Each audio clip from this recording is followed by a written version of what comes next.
entrepreneur, elle est coach, elle est promotrice d'événements et elle vient justement nous parler d'un événement qu'elle organise la fin de semaine prochaine du 31 mai au 2 juin. Ça s'appelle Au marché comme chez vous. Et le 1er juin, dans cet événement, il y aura un autre événement, une soirée honorable. Sabine Adiassé, bienvenue. Merci Rosine, merci de m'accueillir. Salut Moïse. Coucou. Alors, Sabine, comment ça va? Est-ce que tu es contente d'être avec nous en Très studio contente, aujourd'hui? très contente. C'est la journée de l'Afrique, puis on est entre Africains, puis c'est merveilleux. Voilà, donc, c'est la journée de l'Afrique et tu te retrouves en studio avec nous et c'est merveilleux. Voilà. Donc, tu es une vraie Amazone. Oui, de souche pure. De souche pure. Ben, pour ceux qui nous écoutent là, une Amazone, c'est quoi une Amazone? Qu'est-ce qui caractérise une Amazone? Le côté guerrier. Mais je dis souvent Amazone de souche pure pour exprimer parce que je suis fière d'être issue de la race des Amazones qui formaient l'armée royale au temps Dahomey, maintenant appelé Bénin. Avant, c'était le royaume de Dahomey. Donc, je viens de la descendance de ces Amazones qui étaient des femmes qui formaient l'armée au temps de la royauté. Donc, ce sont des femmes qui étaient réunies autour du roi, qui constituaient son armée, qui allaient au front, qui bataillaient. Donc, c'était des guerrières. Donc, je suis fière de le dire, je viens de là. Mon arrière-grand-mère était une Amazone, ça a continué. La lignée ne s'est pas éteinte. On porte aussi les gènes avec les gènes des Amazones avec nous. Donc, c'est pour ça que je dis Amazone de souche. Donc, Sabine Adiassé, c'est une guerrière, c'est une batailleuse. Ça se reflète vraiment dans sa vie réelle quand on voit ses luttes, toutes ses vocations, les causes pour lesquelles elle milite. On se rend compte que oui, quelque part, elle a le sang amazonien en elle. Le sang de l'Amazone. Alors, on y va avec ton événement au marché comme chez vous, organisé par Univers Mode et Art. C'est la 2e édition. Dis-nous comment ça se passe, l'organisation jusqu'ici. Super bien et je suis très contente d'être ici pour en parler parce que cette année, on a pu, avec le soutien de tout le monde, des élus, des commandites, booster vraiment l'événement pour connaître la participation de plus de 40 artisans, tout a réuni. Et c'est ça, on voulait vraiment. Bon, au marché comme chez nous, c'est un des projets de l'organisme Univers Mode et Art que je dirige avec beaucoup de plaisir. Donc, Univers Mode et Art, à la base, c'est un organisme mis en place pour promouvoir les talents, pour afficher les talents en art. Parce que souvent, il y en a, surtout ceux qui immigrent, il y en a qui ont des talents du côté artistique, mais qui n'arrivent pas à arrimer ça dans l'entrepreneuriat. Donc, ce qu'on essaie de faire, c'est de faire un suivi avec eux autres. Puis après, on fait des événements comme au marché, comme chez nous, pour se réunir, pour pouvoir afficher le savoir-faire et autres. Voilà, afficher le savoir-faire et autres. Déjà, il y aura des couturières, des coiffeuses, des maquilleuses, des cordonniers, des artisans, des artistes de tout genre, des danseuses et d'autres talents à découvrir. Oui. Alors, c'est un large éventail. Pourquoi est-ce que c'est important de couvrir aussi large, d'aller chercher quasiment tout le monde? Très important parce que l'art ne se limite pas. Et quand on prend l'art dans sa globalité, il y en a qui s'excluent. Mais il faut partir de la base que tout savoir-faire, tout talent provient d'un art donné. Donc, la couturière fait de l'art quand elle imagine, innove, puis fait une création sur mesure. La coiffeuse fait de l'art quand elle natte les cheveux. Il y a des manières de faire. En tant qu'Africain, tu le connais très bien. On a de magnifiques cheveux qui révèlent la beauté artistique de la coiffeuse. Donc, que ce soit le cordonnier, que ce soit la potière, que ce soit le joaillier, ce sont des arts. Et puis, ce sont des arts souvent cachés alors que ça fait partie de nos quotidiens.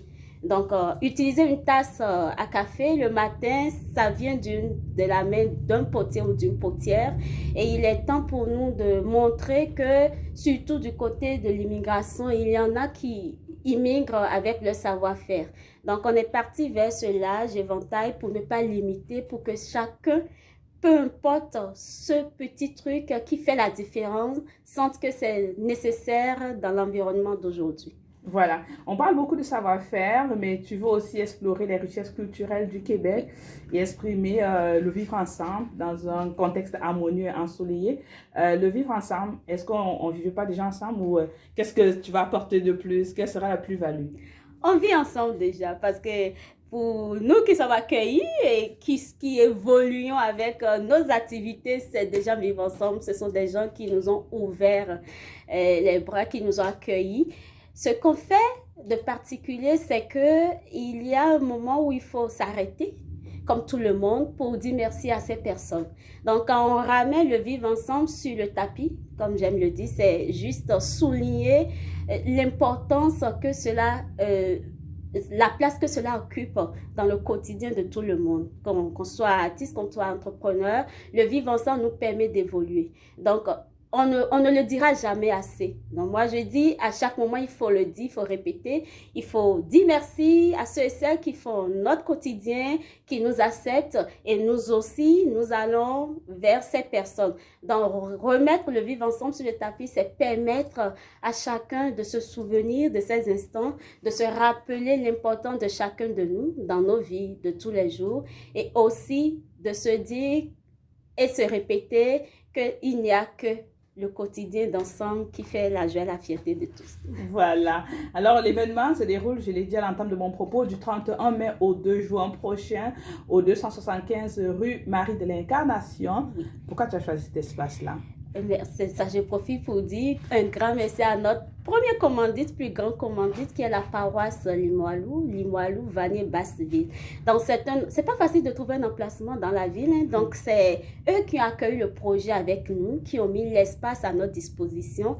Et grâce au Fonds des migrants, la paroisse nous supporte aussi financièrement pour permettre que tous ces artisans viennent à ce grand rendez-vous. Donc, la place, c'était ça. C'est notre commandite qui nous l'a octroyé. Puis, c'est un très bon emplacement. Voilà. On aime beaucoup. Mais d'habitude, Moïse, quand on va à l'église, on donne. C'est ça. Là, pour une fois, on entend une église qui redonne aux citoyens. Ça fait vraiment plaisir, tu vois.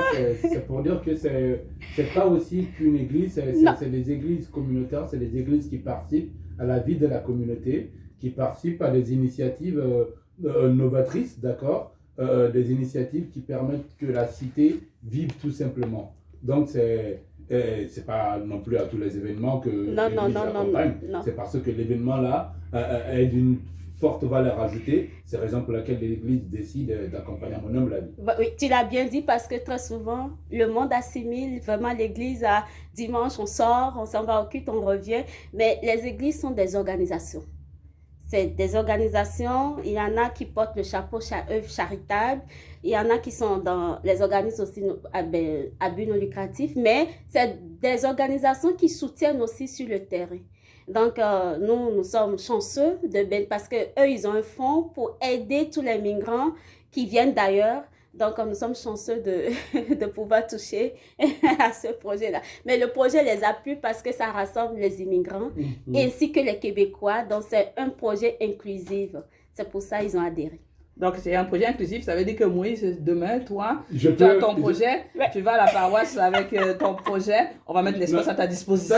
Mais d'abord, parlant même de l'événement, même d'abord que l'église accompagne déjà, cela veut dire, moi aussi, je peux avoir accès à un stand, d'accord, où je pourrais venir, je ne sais pas, exprimer mon business, d'accord, mes projets, prendre contact avec les gens sans aucun problème, parce que l'événement est ouvert à tout le monde, en fait. Oui, c'était ouvert à tout le monde. Parce que j'aime beaucoup la nuance. Oui, non. C'est pas que c'est fermé, c'est parce qu'on on est content, ça dit, tout a été pris. Donc, c'est parce qu'on a travaillé avec une architecte. Donc, il fallait un certain nombre de chapiteaux sur le terrain. Donc, en gros, cela veut dire que tu ne peux pas avoir un stand maintenant, là. C'est bouclé, là. C'est bouclé. Puis, on est content d'annoncer ça. Elle n'est pas n'importe qui, cette dame-là. Pas du tout. Et là, déjà, il n'est plus à la recherche de partenaires, de commandites, de dernière minute. D'exposants, des dernières minutes d'artistes. Soyez contents pour moi. Non. Hier, ça me rappelle, il y a eu ça, Ivoirien qui m'a appelé, puis elle a de beaux produits. Mais ajouter un chapiteau, c'est comme empiéter Complexe. sur c'est ça, c'est vraiment complexe. Mais c'est ça qui fait la beauté de cette année. C'est l'adhésion, puis c'est l'adhésion de tout parce qu'on a plusieurs nationalités.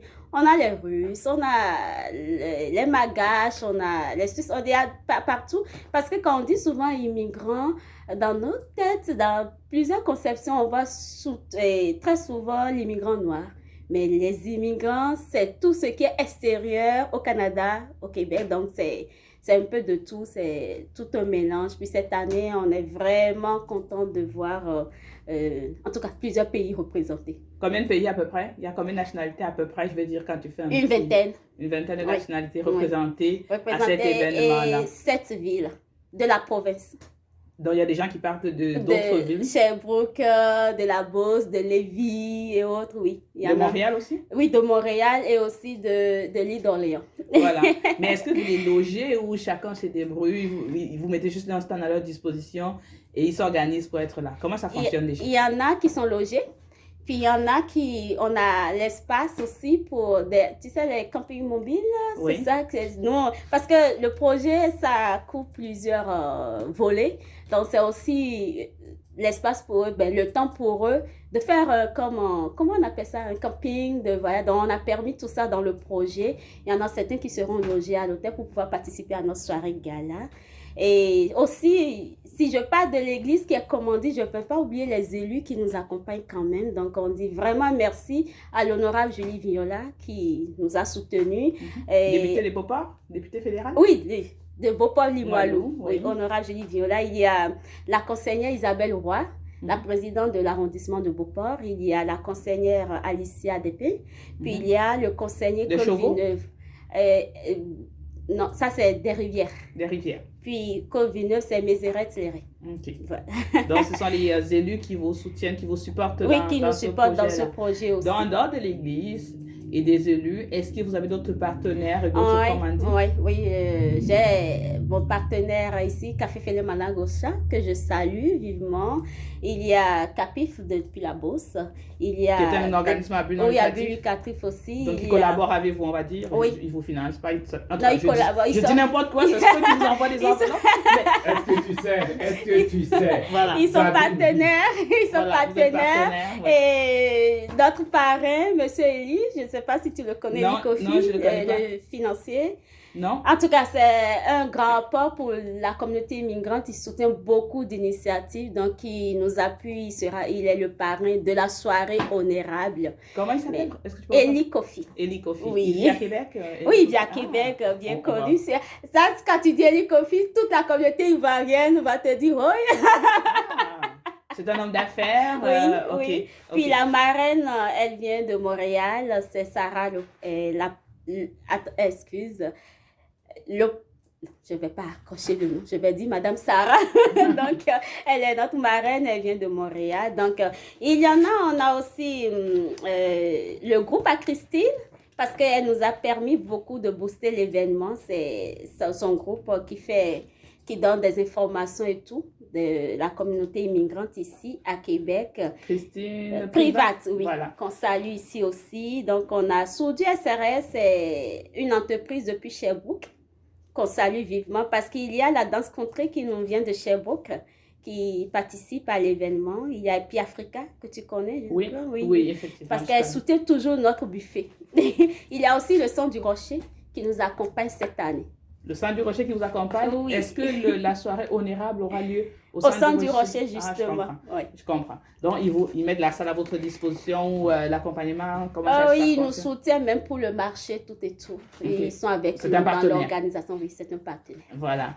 Alors, tu peux compter sur plusieurs partenaires, à la fois commerciaux, comme des partenaires commerciaux, des partenaires parlementaires, des organisations de la société civile, des OBNL, c'est très bien, ça veut dire que c'est un projet qui rassemble, c'est déjà la 2e édition. Dis-nous, qu'est-ce qu'il y aura de nouveau? Qu'est-ce qui va différencier l'édition de l'année dernière à celle-ci? Qu'est-ce qui va faire sa particularité? Ce sont surtout les activités inscrites sur les 3 jours, parce que les ateliers, c'est nécessaire parce que Quand on dit atelier, souvent les gens se voient venir poser des questions et repartir. Mais non, c'est là qui va s'exprimer maintenant toute une journée. Donc, c'est par exemple, quand on prend le vendredi, on a l'atelier de poterie. Ce sont 2 potières qui vont montrer là de la poterie sur place. Et je t'assure que, ayant vu, par exemple, la poterie de Québec diffère vraiment de la poterie que je connais depuis le Bénin. Donc, c'est fantastique de découvrir cette nouveauté, ce qui fait la différence. On prend le samedi, on a l'artiste russe qui va faire de la peinture sur place. Elle est visagiste, elle fait de magnifiques, donc elle va le faire sur place. Donc, pour les enfants ou pour tout le monde? Pour tout le monde. Pour tout le monde. Chaque atelier, ça se déroule sur la journée. Puis il y a la journée des enfants quand même qui est là le samedi avec notre mascotte, la Vette, qui va venir animer les enfants. Il y aura en tout cas de l'animation pour les enfants, des surprises, tout ça. Et puis, le dimanche, nous avons la danse orientale. On a l'atelier de joaillerie. Donc, comment les pièces se travaillent, ça va se découvrir sur place aussi. Et le grand concert gospel qui retient le souffle de tout le monde, que tout le monde attend vivement. Mais le concert gospel, c'est quel groupe qu'on attend? Est-ce qu'on peut déjà donner le nom du groupe qu'on attend? Chorale des Nations. Chorale des Nations. C'est composé de plusieurs origines, c'est-à-dire vous allez trouver dans la même chorale des Béninois, des Sénégalais, des Togolais, des Camerounais. C'est tout un mélange qui se rassemble pour faire du gospel. D'accord. Oui, en gros, qu'est-ce que le marché comme chez vous apporte, comme chez nous, oui, apporte à la ville de Québec? De la diversité, du tourisme aussi, parce qu'ils viennent d'ailleurs, puis ils se font connaître. Et aussi, je vais dire de la nouveauté. Il y a de la nouveauté au marché qu'il faut absolument venir découvrir. Et je profite aussi pour saluer M. Simon Bérubé qui nous accompagne aussi. Voilà, on n'oublie aucun accompagnateur. J'avoue qu'elle a énormément de partenaires. J'espère que ces partenaires. Il reste Moïse et Rosine. Voilà, on attend les enveloppes pour comme... Non, mais on est déjà en train d'accompagner. Déjà, il faut passer à la caisse. Juste après l'émission, il faut passer à la caisse. Oui. D'accord? Toute cette communication-là. Non, merci. Non, je vous remercie vraiment. Non, il n'y a pas de remerciement. Après, j'ai réveillé Moïse. À la caisse là-bas. Là, j'ai réveillé Moïse. Tu vas les payer. Et puis, il faut nous envoyer les spots, là. C'est important. C'est très important. Il faut aussi l'émission. Exactement. Il faut envoyer des projets de communication. On a besoin de ça aussi, hein. moi, je vous remercie parce que c'est l'unité, c'est déjà le vivre ensemble, d'accompagner les événements, d'en parler. D'abord, où sont les tickets même de la soirée VIP? Nous aussi, on va... on va parler de la soirée VIP en deuxième partie. On est calme, on se calme d'abord, après on va parler de la soirée VIP. Alors, justement, c'est quand même beaucoup de choses, des expos, des ateliers, de la jazette. Et dans tout ça, il y a une soirée VIP qu'on va décortiquer en deuxième partie. Mais est-ce que tu avais déjà un premier message pour les gens qui nous écoutent et à qui tu voudrais dire de te rejoindre le 31, le 1er, le 2 sur la rue Marie de l'Incarnation? Mon message est adressé à toute la population québécoise parce que le thème de notre marché, c'est le français moteur d'apprentissage et de réseautage. Donc, parce qu'à l'univers Modé Art, on fait la promotion de la langue française. Puis le vivre ensemble, c'est aussi ça, s'entendre, s'écouter. Donc, les artisans font des choses d'ici. Tous les produits qui viennent sont des faits main. Donc, venir découvrir les gens d'ici qui font quelque chose de leur main, c'est très important, c'est essentiel. Donc, on invite tout le monde à venir découvrir les faces cachées derrière